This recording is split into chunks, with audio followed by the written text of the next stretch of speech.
Di sebuah desa sunyi di tanah Jawa, hiduplah seorang pemuda tampan dan tangkas bernama Jaka Tarub.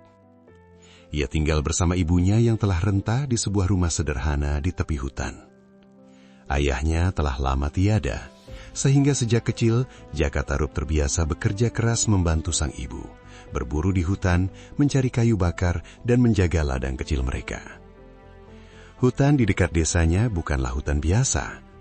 Orang-orang tua sering berbisik bahwa di dalamnya terdapat sebuah telaga gaib, tempat makhluk kahyangan turun mandi pada malam-malam tertentu. Namun tak seorang pun berani membuktikannya.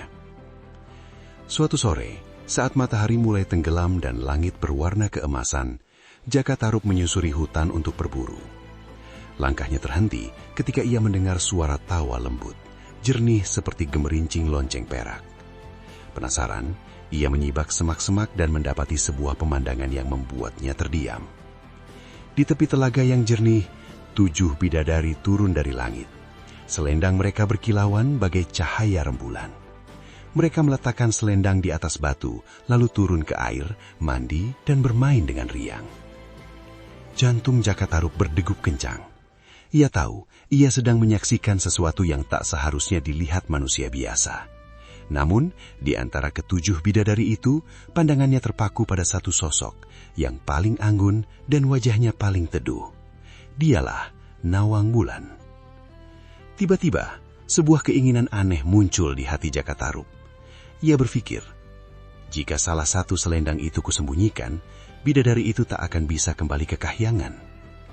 Diam-diam ia merayap dan mengambil selendang milik Nawang Wulan, lalu menyembunyikannya di balik semak. Tak lama kemudian, para bidadari selesai mandi.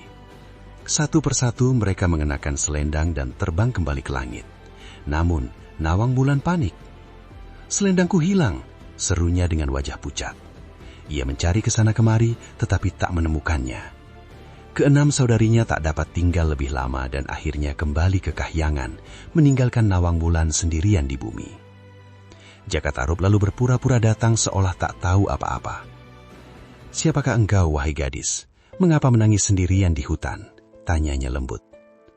Dengan suara gemetar, Nawang Wulan menjelaskan bahwa ia kehilangan selendangnya dan tak bisa pulang.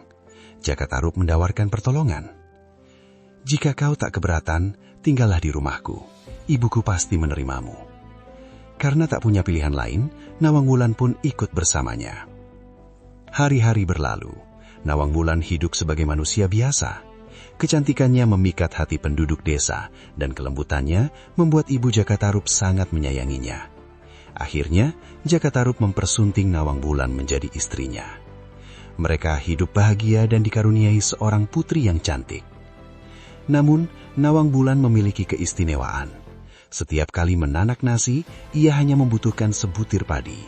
Dengan doa dan sentuhan tangannya, sebutir padi itu berubah menjadi sepanci nasi yang cukup untuk sekeluarga. Karena itu, persediaan padi mereka tak pernah habis.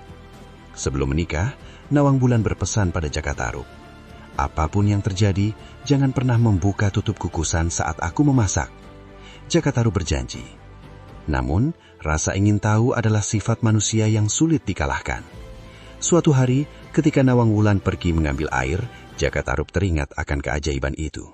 Ia mendekati dapur dan memandangi kukusan yang tertutup rapat. "Benarkah hanya sebutir padi?" gumamnya. Godaan itu terlalu besar. Ia membuka tutup kukusan. Saat itu juga, keajaiban hilang. Ketika Nawang Wulan kembali, ia merasakan sesuatu yang berbeda. Ia mencoba menanak nasi seperti biasa, tetapi kali ini tak berhasil. Sejak saat itu, ia harus menanak nasi seperti manusia biasa, menggunakan banyak padi. Persediaan padi pun makin menipis. Suatu hari, saat mengambil padi di lumbung, Nawang Wulan menemukan selendangnya tersembunyi di dasar tumpukan. Seketika ia mengerti. Air matanya jatuh.